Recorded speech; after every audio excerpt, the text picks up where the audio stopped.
इसको समझे हम। 125वां श्लोक है, दूसरी पंक्ति को बता रहे हैं कि जागृत में जब हम जगे होते हैं तब हम जो भी कुछ अनुभव करते हैं तो कहते हैं कि मैं अनुभव करता हूं। मैं उसमें भी रहता है, मैं रूप आत्मा।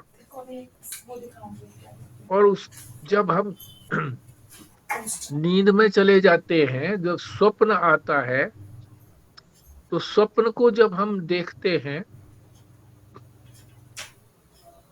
उसमें भी कौन देखता है स्वप्न को? मैं ही देखता हूं। वही जो जागृत में जगा हुआ था, वही जो मैं कह रहा था जागृत के अंदर, वही फिर स्वप्न को भी देखता है।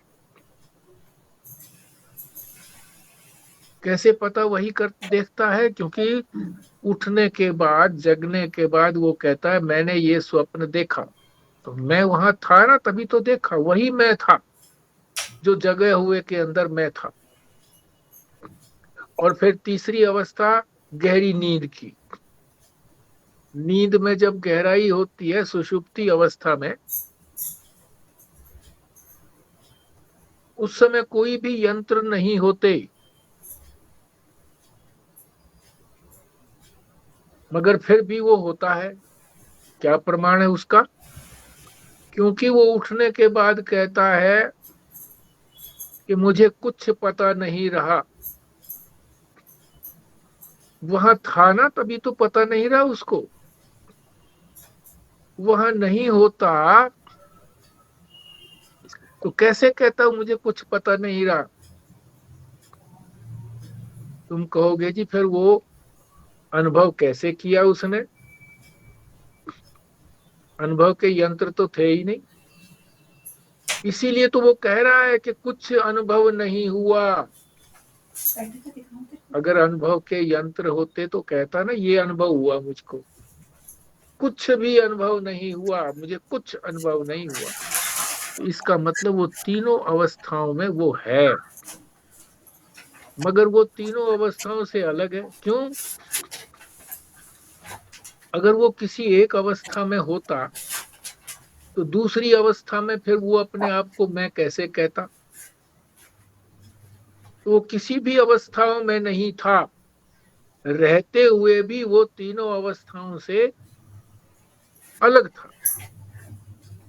इसी प्रकार से एक और भी बात बता रहे हैं, एक और प्रमाण दे रहे हैं।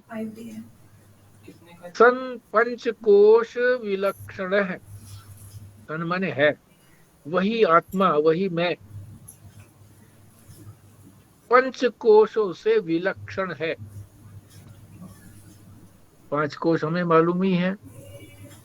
अन्नमय कोश, जिससे ये सारा शरीर हमको बना है। शरीर शरीर अन्न से बना है। अन्नमय कोश चल रहा है किससे? प्राणमय कोश से।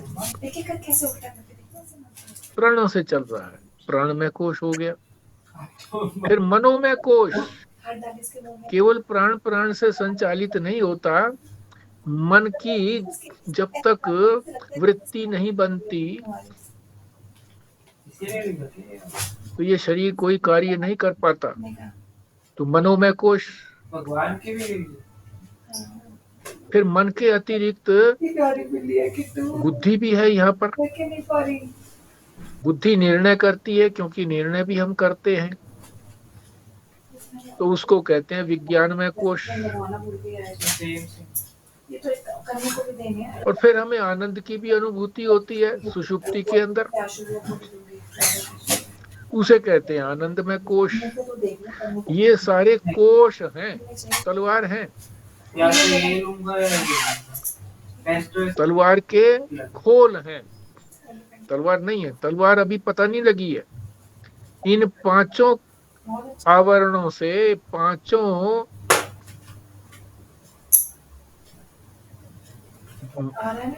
मयानों से, जिसमें आत्मा है, जिसमें तलवार रखी हुई है, आत्म रूप तलवार है, वो इन सब से अलग है। तो बढ़िया, सारे आवरण उसी के ऊपर हैं, मगर फिर भी वो उन सब से अलग है, विलक्षण है। उसका वो लक्षण नहीं है जो उनका लक्षण है। उपाधियों का जो लक्षण है वो उसका लक्षण नहीं है, विलक्षण है। तो 125वें का सारे का श्लोक का क्या अर्थ हुआ? अस्ति, अस्ति माने जो अस्तित्ववान है, कुछ भी जो अस्तित्ववान है। कश्चित माने कुछ भी जो अस्तित्ववान है।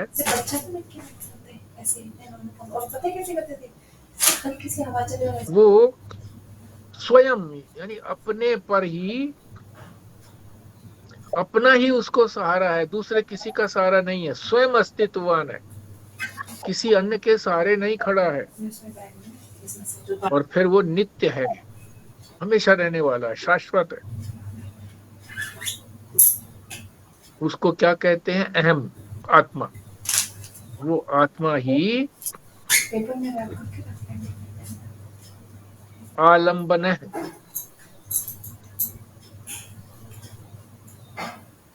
वो स्वयं ही अपना आधार है, बाकी सब उसके ऊपर आधारित है। तो ये पहली पंक्ति में तो अस्तित्ववान की महिमा बताई है कि आत्मा कैसे, किस प्रकार की अस्तित्ववान है, किस प्रकार की एग्जिस्टेंस है आत्मा की, कि वो किसी दूसरे के सहारे नहीं है, सारे ही उसके सहारे से टिके हुए हैं और वो हमेशा रहने वाली है, शाश्वत है। और दूसरी पंक्ति में बताया कि वो तीनों अवस्थाओं की आत्मा साक्षी है, तीनों अवस्थाओं में रहती है पर तीनों अवस्थाओं से अलग है। जागृत, स्वप्न, सुषुप्ति तीनों से अलग। पंचकोश, अन्न में, प्राण में, मनो में, विज्ञान में, आनंद में, ये पांचों जो कोश हैं,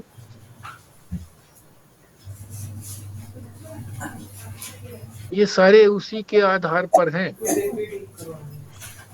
पर इनसे वो अलग है, विलक्षण है।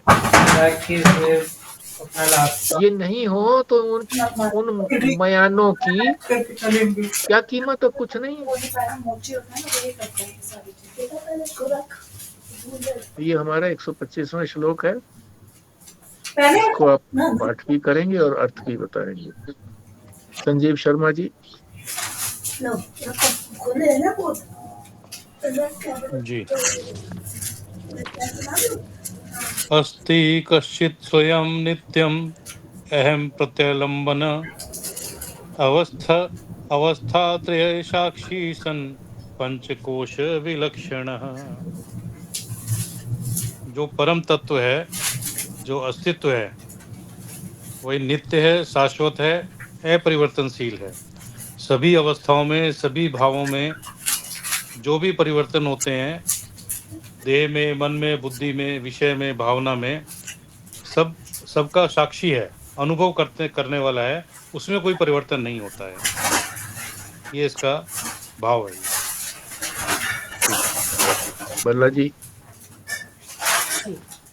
अस्ति कश्चित् स्वयं नित्यम् अहं प्रत्यलंबना अवस्थात्रय साक्षी सन् पंचकोश विलक्षण। जो आत्मा है वो स्वयं ही अपना आधार है और उसका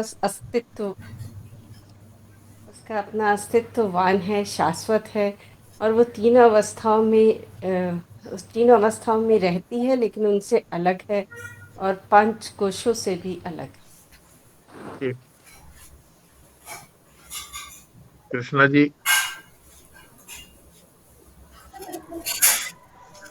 अस्ति कश्चित् स्वयं नित्यम् अहं प्रत्यवलंबन अवस्थात्रय साक्षी पंचकोश विलक्षणः।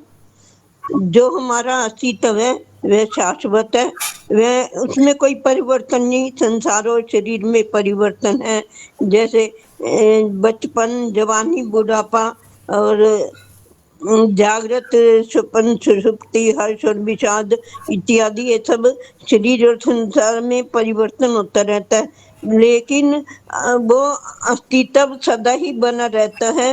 और ये जो जैसे जागृत में जो जागृत होता है वही सपन देखता है और वही सपन का अनुभव भी लेता है, वही सब अवस्थाओं के अनुभवों से गुजरता है, लेकिन उसमें कोई परिवर्तन नहीं होता। जैसे हम बचपन से मैं करते आ रहे हैं और जवानी में भी बुढ़ापे में भी मैं ही करते हैं, मैं शब्द बदलता नहीं है। आत्म तत्व तीनों अवस्थाओं का साक्षी है। वह पंच कोशों में, प्राण में, मनो में, विज्ञान में और आनंद में कोशों से भी विलक्षण है, लेकिन इन किस कोशों से उसका कोई तारतम्य भाव नहीं है। वह उससे सबसे परिच्छिन्न अलग है और वही शरीर में शरीर को भी प्रकाशित करता है, शरीर के अंदर ही है, उसी को हमने जानना है।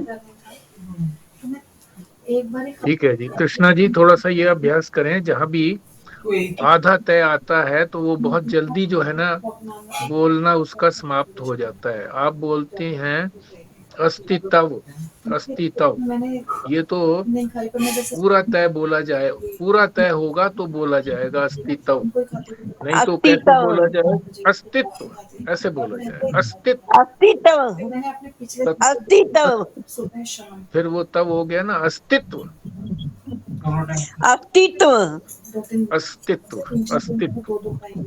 अस्तित्व। हाँ, इसी तरह से आपने जो कहा था ना आत्म तत्व, हाँ आत्म जी, तत्व, तत्व नहीं है, आत्म तत्व, आत्म आत्म तत्व, तत्व आप जी, आत्म तत्व। अब आत्म आत्म नहीं बोलना, तत्व, आत्म आत्म नहीं बोलना, आत्म तत्व। आत्म तत्व। हाँ ठीक। खुराना जी। हमारे कब करवाया था अपना? मैंने कभी नहीं कराया। अस्ति कश्चित् समं नित्यमः प्रत्यलंबन तो एक स्पाइन का आप अवस्थात्रय साक्षी संपंच कोश विलक्षणा। पहले वो तो कोई डॉक्टर लिखेगा ना, कौन से डॉक्टर से बात कर। ये जो हमारा अस्तित्व है ये शाश्वत है और तीनों अवस्थाओं का में रहता है और पांचों कोशों में, अन्न में, प्राण में और मनो में, विज्ञान में और आनंद में, पांचों कोशों में रहता है, लेकिन उनसे विलक्षण रहता है। ठीक है, स्वस्तिका जी।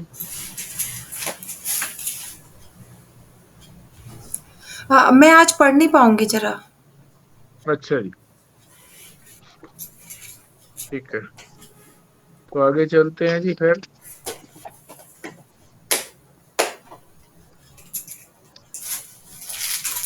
126वां श्लोक।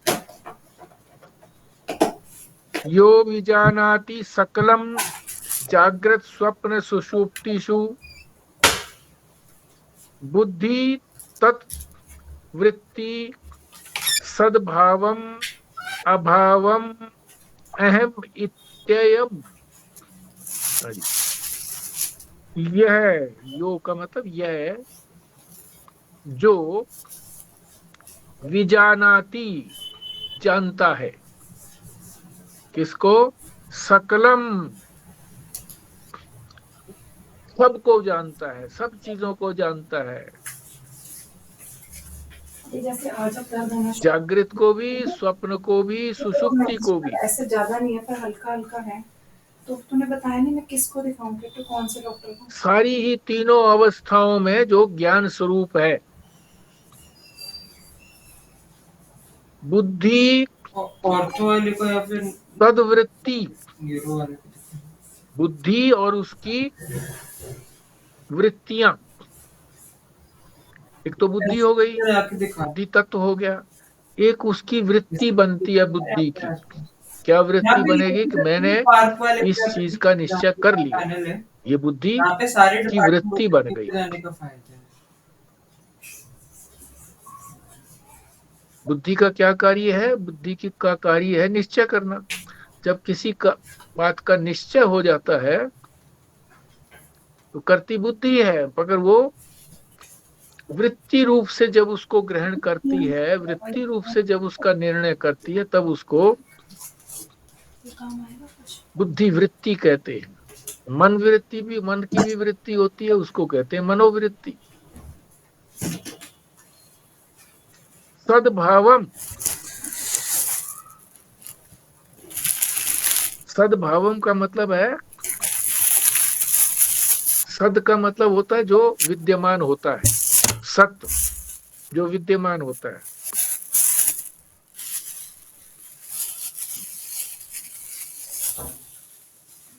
उसको जो जानता है, सद्भावम विजानाति, ये विजानाति शब्द जो है ना, ये सबके लिए लगाना पड़ेगा कि जो जानता है।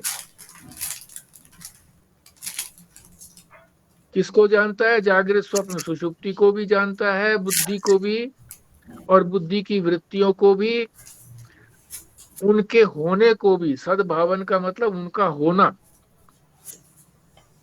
और अभावम, जब कोई वृत्ति नहीं बनती है, ध्यान की अवस्था में जब कोई वृत्ति नहीं बनती है, उसको भी जानता है। कौन जानता है? अहम, मैं, आत्मा। अहम इत्ययम, ये आत्मा जिसको हम मैं कहते हैं, वो सबका ज्ञाता है। सारे जगत का भी ज्ञाता है, सकलम, जो भी जगत के अंदर है सबका ज्ञाता है, सबको जानने वाला है। और तीनों अवस्थाओं को भी जानता है। तीनों अवस्थाओं में है तभी तो जानता है। बुद्धि को भी जानता है। जब बुद्धि की वृत्ति बनती है तो किसी चीज के होने की वृत्ति बनती है, सद की वृत्ति कहते हैं उसको, है की वृत्ति कहते हैं। कोई चीज है तो उसकी वृत्ति बनती है, उस वृत्ति को भी वो जानता है। और जब कोई वृत्ति नहीं बनती, अभाव को भी जानता है।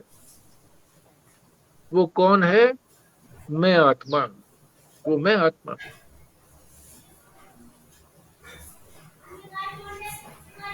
इसी को फिर आप भी पाठ करिए और बताइए। संजीव शर्मा जी।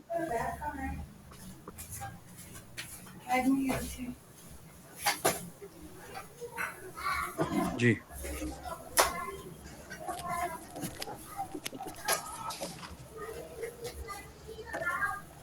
यो विजानाति सकलम जाग्रत स्वप्न सुषुप्ति बुद्धि तत्वृत्ति सद्भावम अभावम अहम इति अयम।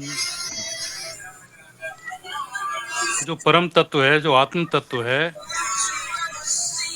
वो सभी अवस्थाओं में, जागृति स्वप्न सुषुप्ति में की अवस्थाओं में जो भी घटना हो रही है, जागृत में जो अभिमान है, जो भी कर्म कर रहे हैं, स्वप्न अवस्था में स्वप्न देख रहे हैं, या सुषुप्ति में कि मुझे कुछ नहीं जानता, ये भी जो अनुभव है, इन सब अनुभवों को जो जानता है, और भाव और अभाव उसको भी जानता है कि विचार उठ रहे हैं, विचार अभी नहीं भी उठ रहे हैं, इन सब का जो ज्ञाता है, जो इनको सबको साक्षी भाव से देख रहा है, जान रहा है, वही असल में आत्म तत्व है।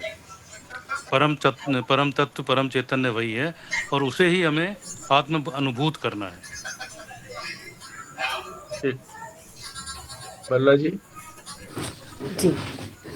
क्या विजानती सकलम जागृतम स्वपन सुषुप्तिषु बुद्धि तद्वृत्ति सद्भावम अभावम अहम इति अयम्। जो जागृत, स्वप्न और सुषुप्ति तीनों अवस्थाओं को जानता है, बुद्धि और उसकी वृत्तियों को भी जानता है, वही आत्मा वही आत्म तत्व। ठीक है जी। कृष्णा जी। हाँ जी। यह विजानाति सकलम जागृत स्वप्न सुषुप्तिषु बुद्धि तद्वृत्ति सद्भावम अभावम अहमिति अयम्। जो परम तत्व आत्मा है वह जागृत स्वप्न सुषुप्ति में होने वाली सब घटनाओं को जानता है और बुद्धि को भी जानता है और उसके अभाव को भी जानता है। अंतःकरण में उठने वाली सब वृत्तियों को जानता है, विचारों के अभाव को भी वह आत्म तत्व ही जानता है और उसके यही महान चैतन्य तत्व हमें जीवित और जीवंत रखता है। वह आत्मा ही है जिसके लिए हम यह मैं का प्रयोग करते हैं। ठीक है जी, खुराना जी। यो विजानाति सकलम जागृत स्वपन सुषुप्ति सुषुप्तिषु बुद्धि तद्वृत्ति सद्भाव भावम अभाव अहम इति अयम। जागृत स्वप्न और सुषुप्ति अवस्थाओं में को जानने वाला और बुद्धि की वृत्तियों को जानने वाला और अहम भाव को प्रकाशित करने वाला आत्मा ही है।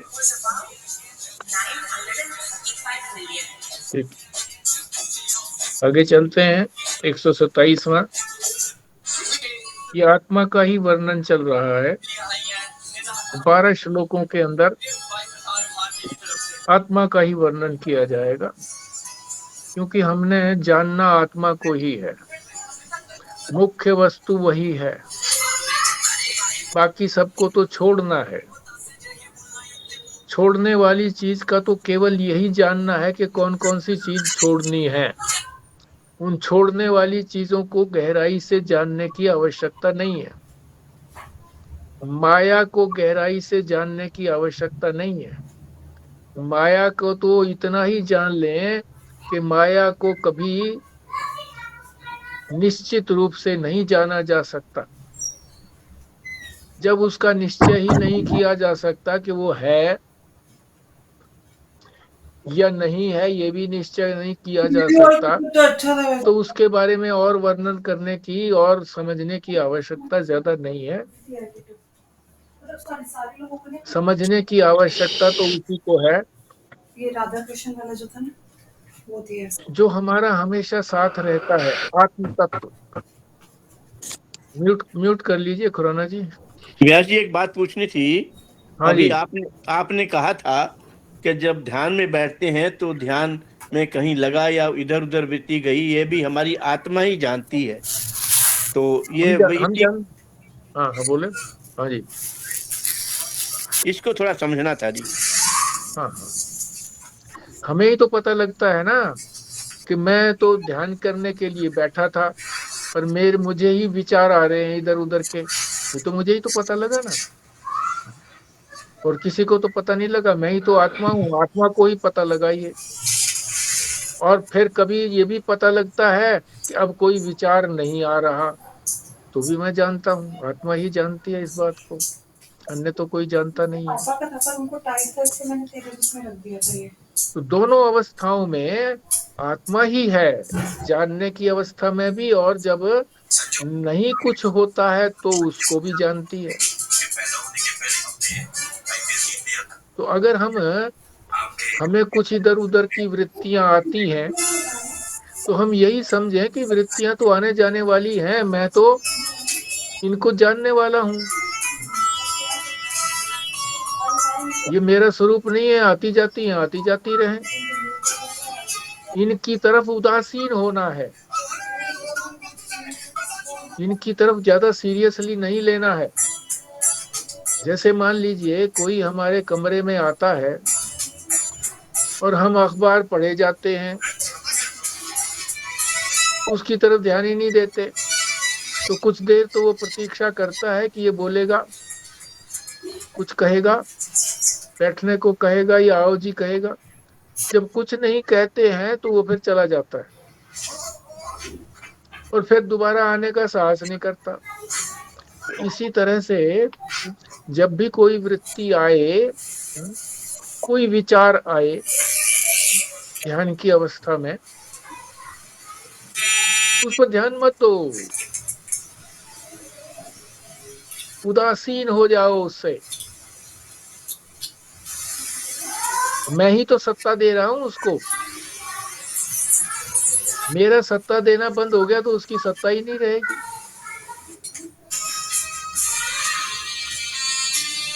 तो ध्यान की अवस्था में ये जानकारी मुझे ही तो है। अब ध्यान नहीं हो रहा है और अब ध्यान हो गया, मुझे ही जानकारी है। ध्यान किसको कहते हैं? चित्तवृत्ति के निरोध को ही ध्यान कहते हैं बस। और चित्तवृत्ति का निरोध हो जाएगा और धीरे धीरे होगा, सतत प्रयत्न करने से होगा। ठीक है जी।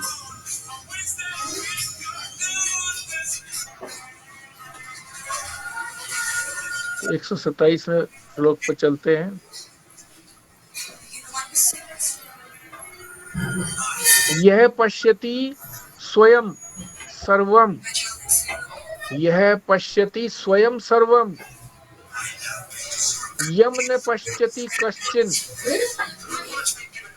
जो बीच में थोड़ा सा विराम आया ना, इसी से समझ लें कि ये इतने का अर्थ एक है, उसके बाद का अर्थ दूसरा है। यह पश्यति स्वयं सर्वम न पश्यति कश्चन, यह चेतयति बुद्धि आदि न तद यम चेत्यय अयम। अर्थ समझते हैं? यह माने जो, पश्यति, पश्यति का मतलब होता है देखना। दादी मेरे को क्यों दे रहे हो पैसे? जो देखता है,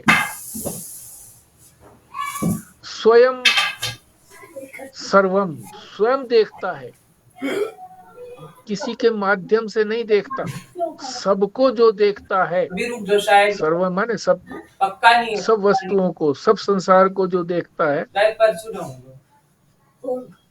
यम न पश्यति कश्चन, और जिसको वो देखता है वो उसको नहीं देखते। यम जिसे न पश्यति, नहीं देखते, कश्चन बिल्कुल भी नहीं देख पाते। वो देखने वाला है सबको, मगर जो दिखने वाले हैं वो उसको कैसे देखेंगे? जैसे हमारी आंख है, आंख जो है, जो भी सामने इसके पदार्थ आता है उसको सबको देखती है, कल आपको दी थी ना। और जो दिखने वाले पदार्थ है वो आंख को कैसे देखेंगे? दादी ने पैसे दे दिए। जो दिखे सो माया, जो दिखे सो जड़। कोई बात नहीं, कोई बात नहीं, रहने दो, फिर वापस दे दे दादी को। अरे दादी पैसे तो नहीं। देखने वाला ही चेतन है, दृष्टा ही चेतन है। अभी रख लो मम्मी, ये तो आप दृश्य तो कुछ है ही नहीं। बाहर से आए तब तो, अभी तो ये साथ ही आपका ही है। एक ही है। हाँ, ये कर लो का अभी। दृष्टा दृश्य दो नहीं है, दृष्टा ही है। क्यों? दृश्य तो उसके सहारे है, दृष्टा के सहारे है। वो देखता है, उसकी, वो उसको चेतना देता है, हाँ, दिए। वो उसको जीवन देता है, दृश्य को, वस्तु को। अरे तो वो दिखती है। आप भी यार ना देखे वो, आंख बंद कर ले तो नहीं दिखेगी। तो ये पहली पंक्ति का यही अर्थ है कि जो स्वयं देखता है, किसी के माध्यम से नहीं, स्वयं देखता है, अपने आप देखता है, खुद देखता है, उसको अन्य कोई नहीं देख पाता, दूसरा उसे कोई नहीं देख पाता। एक मिनट यहीं पर टोक रहा हूँ जी एक बार। हाँ जी। ये बात तो कही आपने कि दृष्टा हैगा, ठीक हैगा, मगर इससे पहले जो 124 नंबर श्लोक में लास्ट लाइन में लिखा हुआ है, वह मात्र दृष्टा है, किसी वस्तु को नहीं देख रहा है। हो जाएगा। अब यहाँ तो आपने चलो कहा कि क्योंकि सारी वस्तुएं भी वही है, दृश्य भी वही है, दृष्टा भी वही है कायदे से, तो फिर कौन किसको देख रहा है? नहीं, 124वें श्लोक की कह रहे हो? कौन से 125वें की कह रहे हो? नहीं, 124वें में लास्ट का जो बिल्कुल उसका पैराग्राफ है ना जी, उसमें ऊपर से वो दूसरी लाइन में लिखा हुआ है, वह मात्र दृष्टा है, और फिर लिख रहे किसी वस्तु को देख नहीं रहा है। हाँ तो वैसे तो समझ में आती है बात कि वो दृश्य ही दृष्टा ही दृश्य बना हुआ है कायदे से। तो इसलिए किसको देखेगा? दूसरा कोई हो तो देखेगा किसी को। मगर फिर दृष्टा जब कह देते हैं तो दृष्टा तो तभी बनेगा जब वो दृश्य दिखता होगा, नहीं तो दृष्टा भी कहाँ है फिर?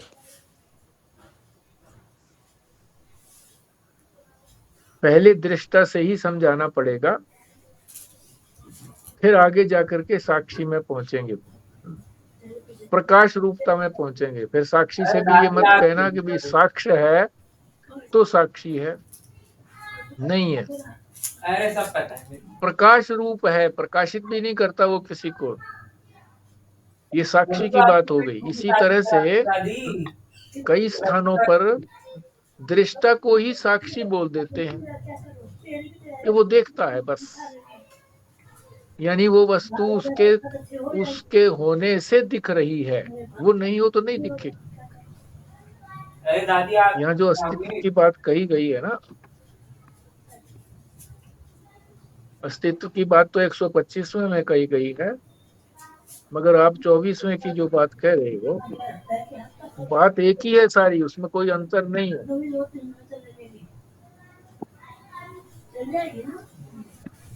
दृश्य जब है ही नहीं तो अपेक्षा किसकी होगी? दृष्टा जो है वो, जब आपने भी स्वयं कह दिया कि दृष्टा दृश्य से अलग नहीं है,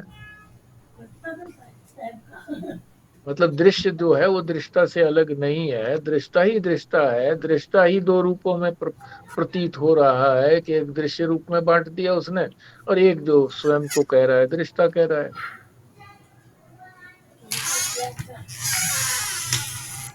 तो कोई अपेक्षा नहीं है उसकी कि वो है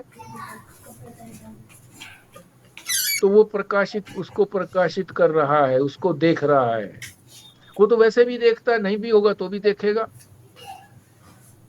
दृष्टा कोई पदार्थ सामने नहीं होगा तो भी देखेगा ना, उसके अभाव को भी तो देखता है।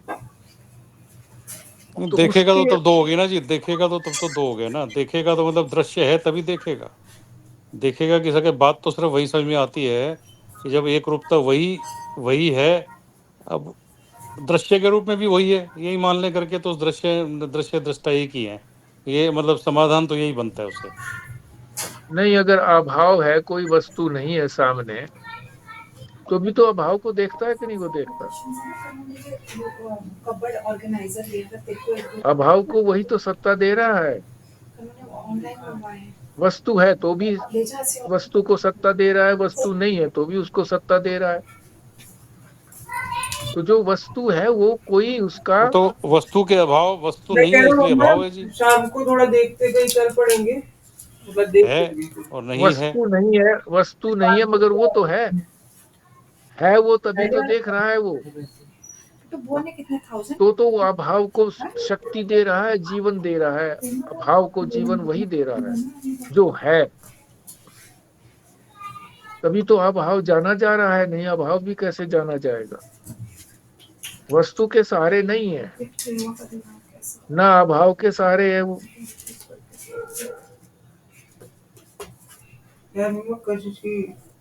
ये जो अहम तत्व का जो अपने को जो हमारे में उपाधि वाला जो मैं है, वो जो देखता है, जो हम कहते हैं ना जी मैं देख रहा हूँ, हम भी तो बोल सकते हैं कि जी मैं ये दृश्य सामने चल रहा है जगत का देख रहा हूँ और मैं देख रहा हूँ। इसका भी जो दृष्टा का भी जो दृष्टा हुआ, हाँ, दृष्टा का भी जो दृष्टा हुआ, ठीक है, वो है दृष्टा।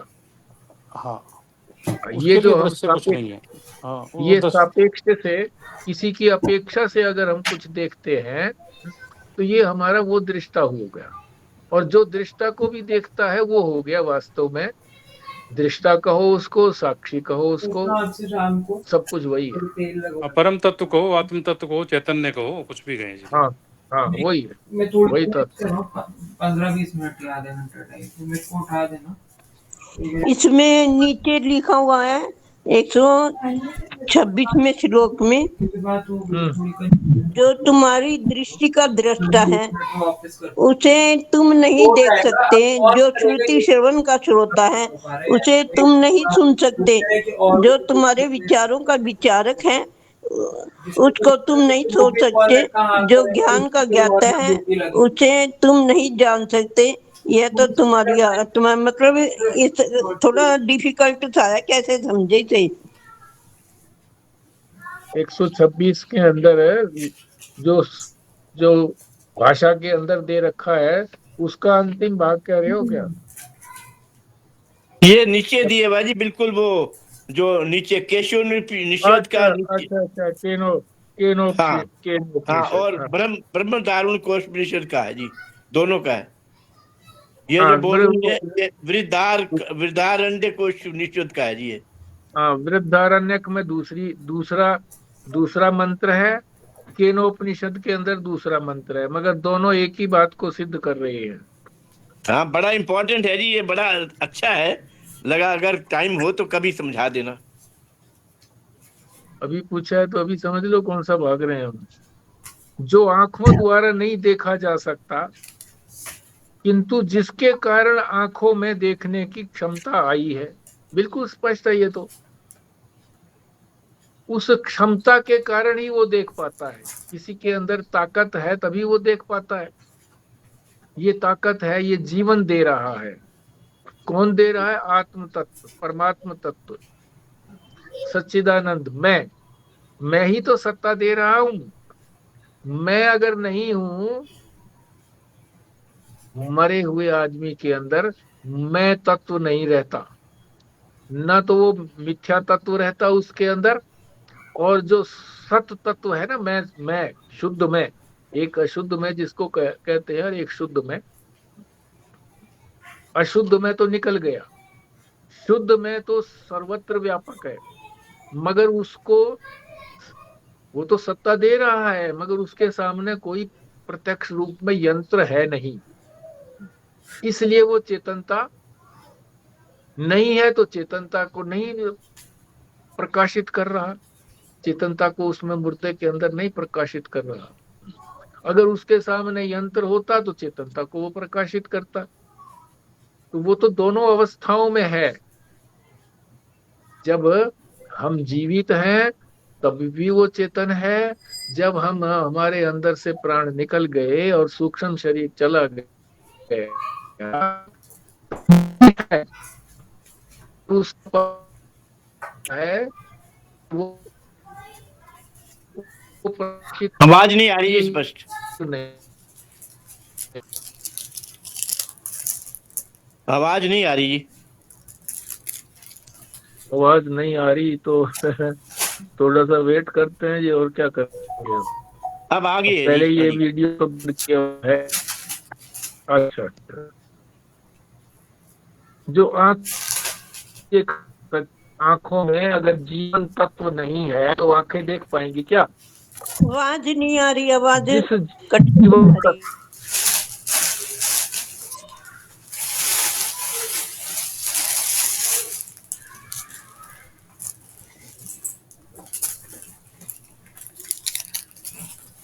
आंखों में जब जीवन तत्व है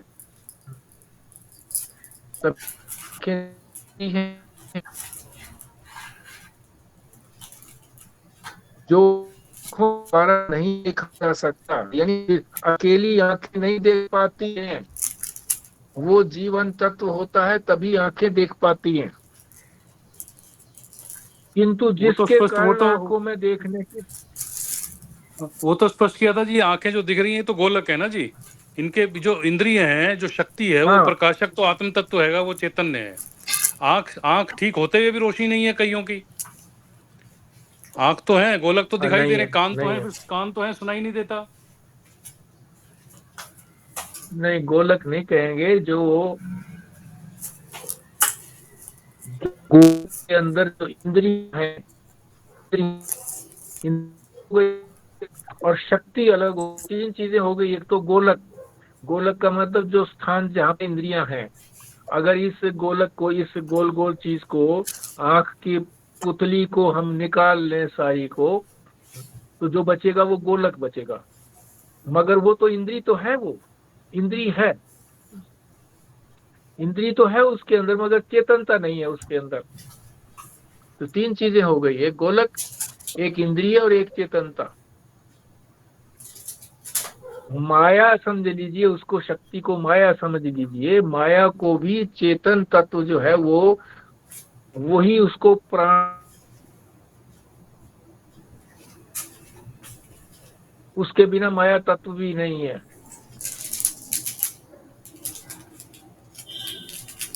उसी ने माया तत्व के अंदर ये प्राण देकर के सारे संसार को निर्माण कराया के द्वारा। इस विस्तार को वो समेट लेता है। कब समेट लेता है? जब वो प्रलय होती है, जब समेट लेता है। तो ये संसार था, क्योंकि उसके अंदर जो चेतनता थी उसने समेटी नहीं रखी।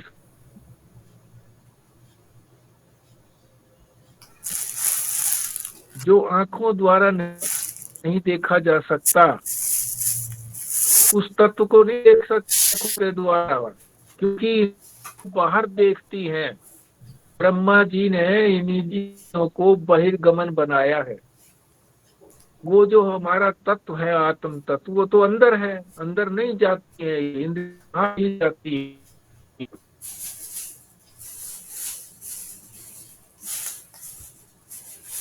परंतु कब देख पाती है इंद्रियां? सत्ता देता है तब बाहर की चीजों को देख पाती हैं, अंदर की चीजों को फिर नहीं देख पाती। और जिसको जो नहीं जानती है, जो सबको जानता है, जिसकी सत्ता से सब जाना जाता है, उसको क्या कहो? ब्रह्म जानो।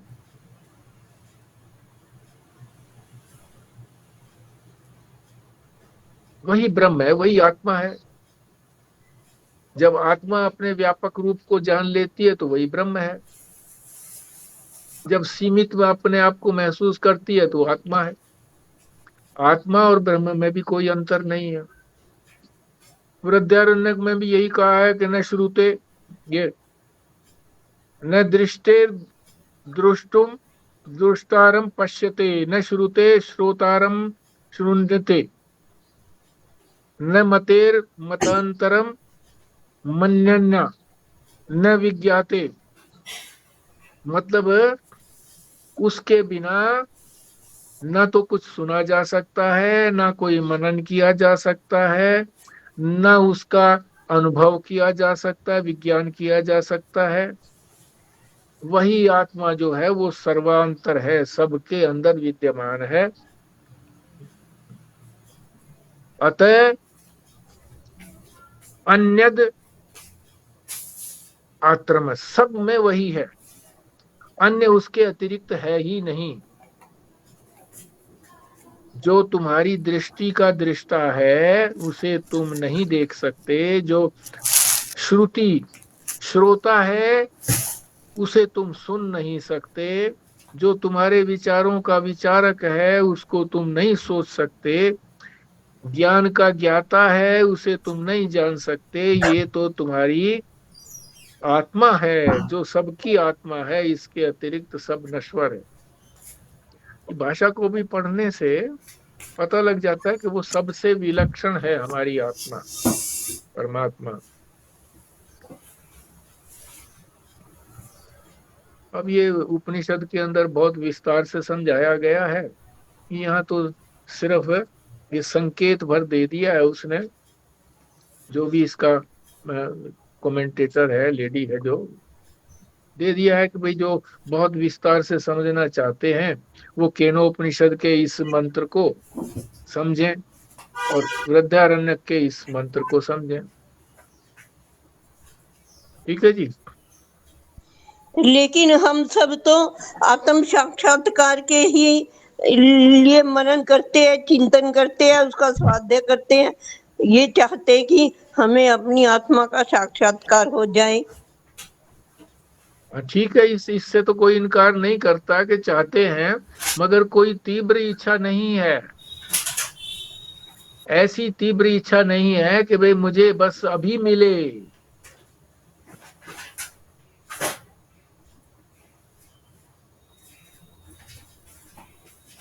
देर से मिल जाए तो भी कोई आपत्ति नहीं है। जो हमारा मिला मिलाया हुआ है सारा संसार वो भी ना छूटे और हमें परमात्मा भी मिल जाए, तो हमारी कहाँ एकाग्रता है। उसी वस्तु को हम कहाँ चाहते हैं, नहीं चाहते हैं। जब इन सारे अनात्म पदार्थों को हमारे अंदर हम छोड़ने की सामर्थ्य हमारे अंदर आ जाएगी, ये समझ करके आ जाएगी, विवेक से आ जाएगी, तो फिर आगे बढ़ पाएंगे। इसीलिए तो आगे नहीं बढ़ पाते, अभी तो केवल एक जानकारी मिल रही है बस। अब इस संसार और शरीर से क्या लेना देना, ये तो नश्वर है, एक दिन नष्ट ही हो जाएगा। इसके चक्कर में क्यों पढ़ना, पढ़ना तो अपने आत्म तत्व को जानने के लिए है। नहीं, इन्हीं शब्दों को अगर अपने हृदय के अंदर उतार लिया जाए, सभी लोग उतार लें, तो बात बन जाए। अभी उसको तो मान ही रहे हैं कि वही हमारा सर्वस्व है। सर्वस्व तो अभी संसार ही बना हुआ है, ये तो केवल हम मात्र पठन कर रहे हैं, थोड़ा बहुत समझने का प्रयास कर रहे हैं बस। अब आप बिल्कुल सही कह रहे हो जी, कहने की बात है। अभी थोड़ा सा अपमान कर देना जी, तो कल से ग्रुप छोड़ देंगे जी। हाँ बिल्कुल, अपमान की बात छोड़ो। अपमान नहीं, जब पूर्णाहुति करते हैं तब कौन निकल जाता है सबसे पहले? अब इसको देख लेना आप, पूर्णाहुति में कितना समय लगता है? चौथाई और मिनट सुनने के लिए, सत्संग है? सुनने के लिए प्रेमानंद जी का सत्संग सुनती हूँ, इसीलिए इसमें वो बैटरी कम होती है।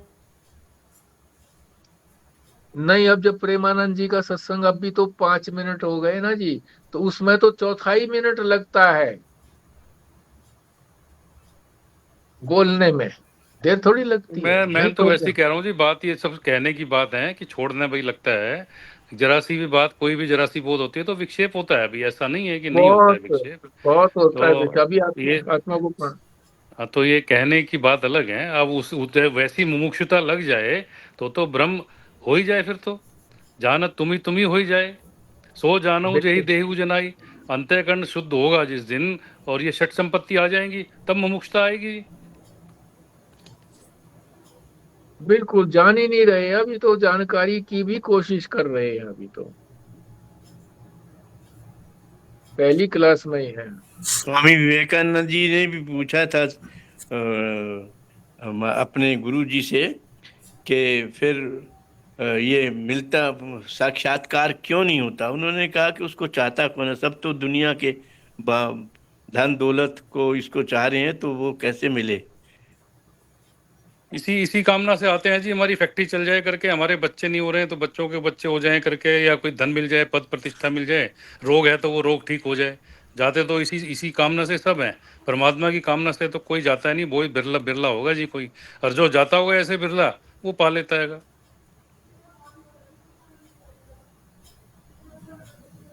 ठीक बात है जी, ठीक है, ठीक है, पूर्णाहुति करते हैं जी। कृष्णा जी आप ही करिए पूर्णाहुति। ओम पूर्णमद पूर्णमिदं पूर्णात् पूर्णमुदच्यते पूर्णस्य पूर्णमादाय पूर्णमेवावशिष्यते। ओम शांति शांति शांति। ओम नारायण नारायण नारायण नारायण। नारायण नारायण।